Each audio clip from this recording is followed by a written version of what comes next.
Hello friends, I am Anjali from let's learn biology with me. ये आज हमारा second lecture है cell the unit of life का। कल हमने सेल्स के बारे में कि सेल्स होती क्या है और इनका कुछ इंट्रो लिया था और इनकी कुछ डिटेल्स के बारे में जाना था और कैसे इनकी डिस्कवरी हुई थी। चलो एक बार थोड़ा सा डिस्कस कर लेते हैं। ठीक है, कल हमने क्या पढ़ा था कि साइटोलॉजी क्या होती, फर्स्ट ऑफ ऑल। ठीक है, और फादर ऑफ साइटोलॉजी कौन थे?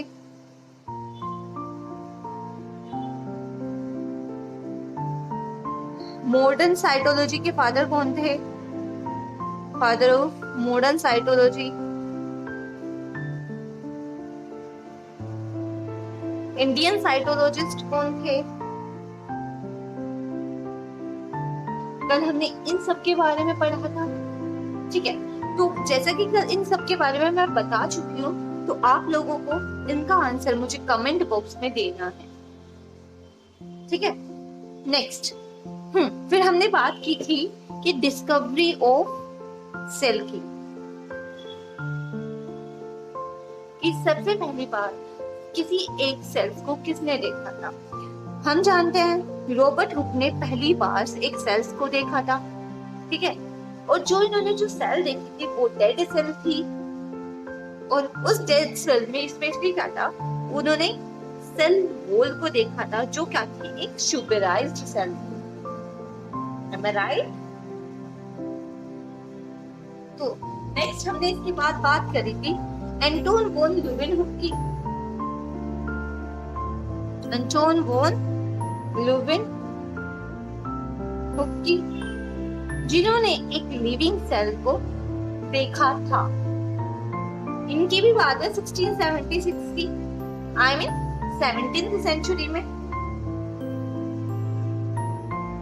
तो बात करते हैं, अब ब्रीफ में बात करते हैं एंटोन वॉन ल्यूवेनहुक। ठीक है, जो एंटोन वॉन ल्यूवेनहुक थे, पहली चीज कोई ऑफिशियली साइंटिस्ट नहीं थे। ऑफिशियली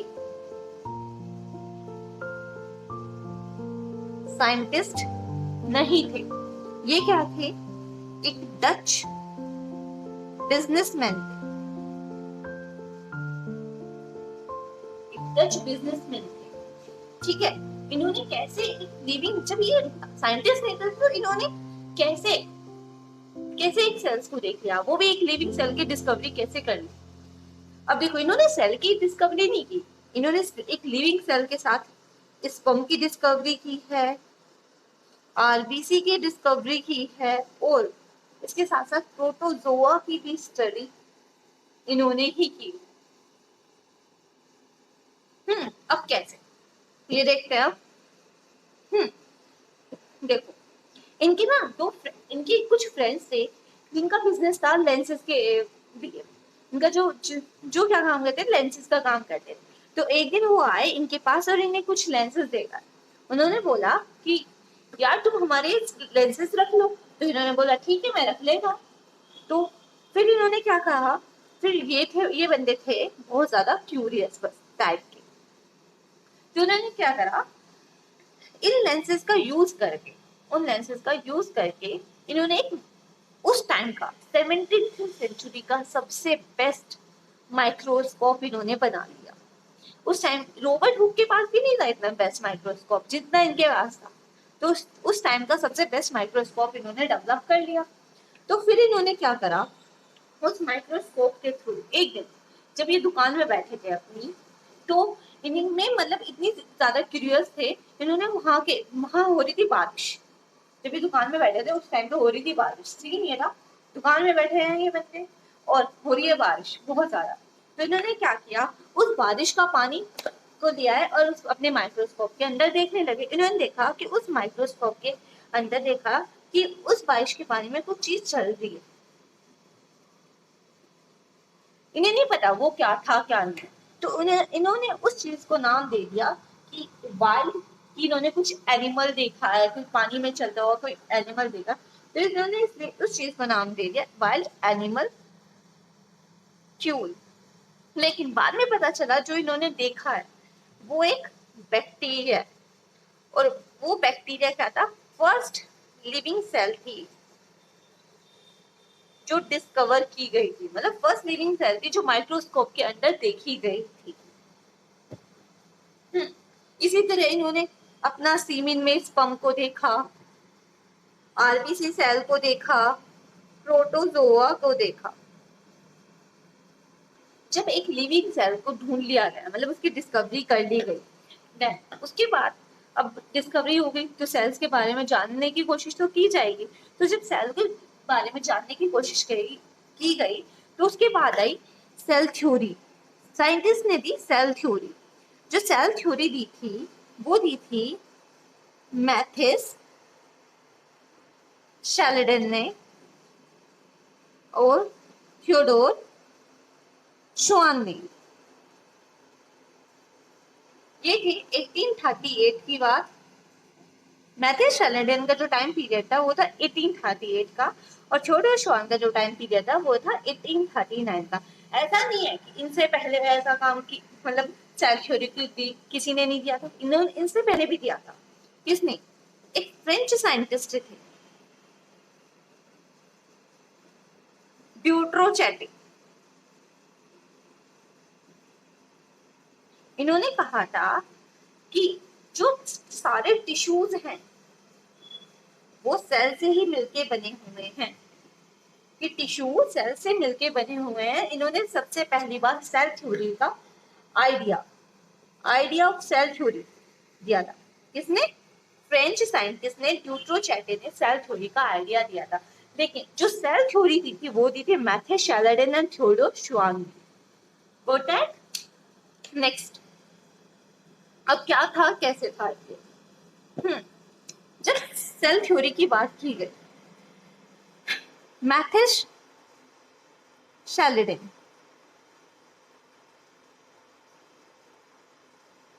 1838, ये क्या थे? ये थे बोटेनिस्ट। क्या थे? एक बोटेनिस्ट। इन्होंने क्या करा, ये करते थे प्लांट की। बोटेनिस्ट कौन होते हैं? जो प्लांट की स्टडी करते हैं। इन्होंने कहा था जितने भी प्लांट्स हैं वो सारे डिफरेंट डिफरेंट तरह के टिश्यू से मिलके बने हुए हैं। इन्होंने कहा plant is made up of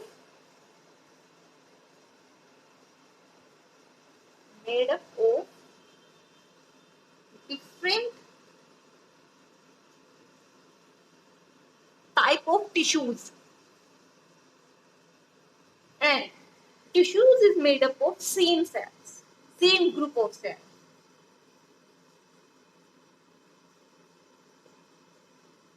ठीक है, इन्होंने ये कहा था। ऐसे ही थियोडोर श्वान जो थे उन्होंने कहा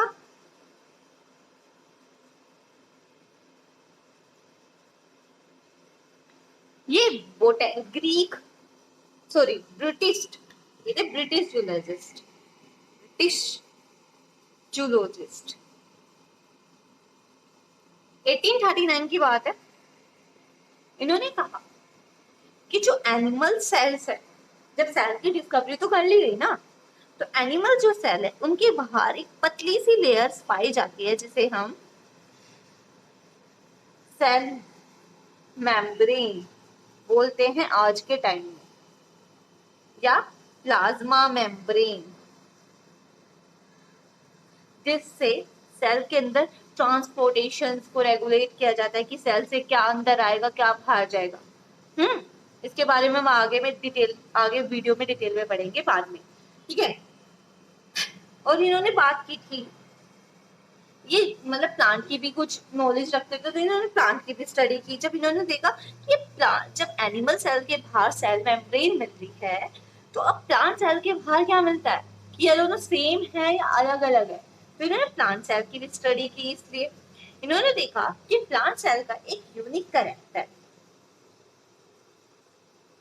उस टाइम पे इतने अच्छे माइक्रोस्कोप तो थे नहीं जो सेल के अंदर तक देख लिया जाए कि उसमें क्या क्या है क्या क्या नहीं है, बट उस टाइम पे जितने, मतलब जिस टाइप के माइक्रोस्कोप थे उस टाइप की इन्होंने स्टडी की थी, ठीक है। इन्होंने कहा कि प्लांट सेल में एक यूनिक कैरेक्टर होता है, वो ये है कि इसके बाहर सेल मेम्ब्रेन की जगह सेल वॉल होती है। क्या? Presence of cell wall. क्या था? Presence of cell wall is the unique character of the plant cell that discovered by the unique character of plant cell that is the presence of cell wall that is discovered by the Theodore Schwann। ठीक है, इसी से के basis पे इन्होंने अपनी hypothesis दी थी। वो हाइपोथेसिस क्या थी? इन्होंने कहा हाइपोथेसिस, इन्होंने कहा जो सेल, जो किसी भी एनिमल या प्लांट की बॉडी होती है ना, वो सेल और प्रोडक्ट ऑफ सेल से मिलकर बनी होती है। क्या? सेल और प्रोडक्ट ऑफ सेल से मिलकर बनी होती है। किसी भी एनिमल या प्लांट की जो बॉडी होती है वो सेल या प्रोडक्ट ऑफ सेल से मिलकर बनी होती है। बट ये तो इन्होंने बता दिया कि किसी की बॉडी बनी कैसे, लेकिन इन्होंने ये नहीं बताया, थियोडोर श्वान ने ये तो बता दिया कि किसी की भी बॉडी बनी कैसे, कि एनिमल और प्लांट की बॉडी सेल और सेल के प्रोडक्ट से मिलकर बनी है। बट इन्होंने ये नहीं बताया कि सेल आई कहाँ से है, कि सेल के जो प्रोडक्ट हैं वो आते कहाँ से हैं, न्यू सेल अराइज कहाँ से होती है, हाउ न्यू सेल अराइज। ठीक है, इन्होंने ये नहीं बताया कि न्यू सेल अराइज कहाँ से होती है। तो उसके लिए आए रुडोल्फ वर्को। इन्होंने एक स्टेटमेंट दिया कि ओमनी सेलुला ई सेलुला, मतलब कि जो सेल हैं, जितनी भी सेल हैं, cell arises from pre existing cell. कि जो सेल्स हैं वो अपनी पुरानी सेल से ही अराइज होती हैं। ये कहीं से ऐसे मतलब कहीं से भी बन नहीं जाती है खुद अपने आप से, ये हमेशा प्री एग्जिस्टिंग सेल से ही अराइज होती है। ठीक है, ये बात थी 1855 की। अब इनकी जो ये स्टेटमेंट है, omnis cellula e cellula cell arise from pre existing cells, ठीक है, इसे एक्सपेरिमेंटली प्रूव किया लुईस पॉस्चर ने। किसने? Louis Pasteur. कैसे? अब लुईस पॉस्चर ने इसे कैसे एक्सपेरिमेंटली प्रूव किया, अब ये देखते हैं। देखो, उस टाइम पे जब लुईस पॉस्चर ने लुईस पॉस्चर ने जब इसे प्रूव किया था, इन्होंने कैसे किया था? उस टाइम पे ए बायोजेनेसिस को लोग बहुत मानते थे। मतलब ए बायोजेनेसिस का मतलब कि कोई भी चीज अपने आप कहीं भी जन्म ले लेती है, कि कुछ ऐसा हुआ होगा कि भगवान ने या जो भी वो लोग बोलते थे कि कुछ शक्ति है उसके थ्रू यहाँ पे इस तरह से इस चीज ने जन्म ले लिया। बट ऐसा नहीं था। उन्होंने कहा कि पहली वाली चीज से ही अगली आगे की चीज उत्पन्न होती है। मतलब पहले अगर कोई सेल थी, वही आगे दूसरी सेल को रिप्रोड्यूस कर सकती है। ठीक है, इन्होंने इसके लिए इसे अपनी इस बात को प्रूव करने के लिए इन्होंने जो एक्सपेरिमेंट किया था, उस एक्सपेरिमेंट का नाम था स्वान नेक एक्सपेरिमेंट। इस एक्सपेरिमेंट में इन्होंने क्या किया, इन्होंने एक फ्लास्क लिया। ठीक है, इसके अंदर इन्होंने एक फ्लास्क लिया, इसके अंदर इन्होंने कुछ मांस के टुकड़े रखे, उसका जो सॉल्यूशन बना के, ठीक है, इसे बॉईल किया। ठीक है, इसे गर्म करके छोड़ दिया। लुईस पास्चर ने उन लोगों से पूछा इसमें कितने दिन में कोई दूसरी लाइफ जन्म ले सकती है? उन्होंने बोला 10 से 15 दिन। ठीक है, लुईस पास्चर ने ठीक है, सोच लो तुम एक बार फिर से, 10 से 15 दिन में इसमें दूसरी लाइफ जन्म ले सकती है ना, तो ठीक है, उन्होंने इसे 10-15 दिन के लिए छोड़ दिया। इन्होंने क्या करा, बट इन्होंने एक चीज करी कि जो ये फ्लास्क था, इसका जो नेक था ना, वो बिल्कुल ऐसा जैसा स्वान की तरह बना दिया, इस टाइप से।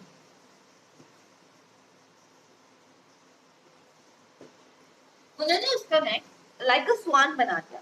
अब ऐसा नेक क्यों बनाया अभी आगे देखेंगे, बट तो इन लोगों ने कहा था कि 10 से 15 दिन में इसमें लाइफ जन्म, कोई न्यू लाइफ प्रोड्यूस हो जाएगी, लेकिन ऐसा नहीं हुआ।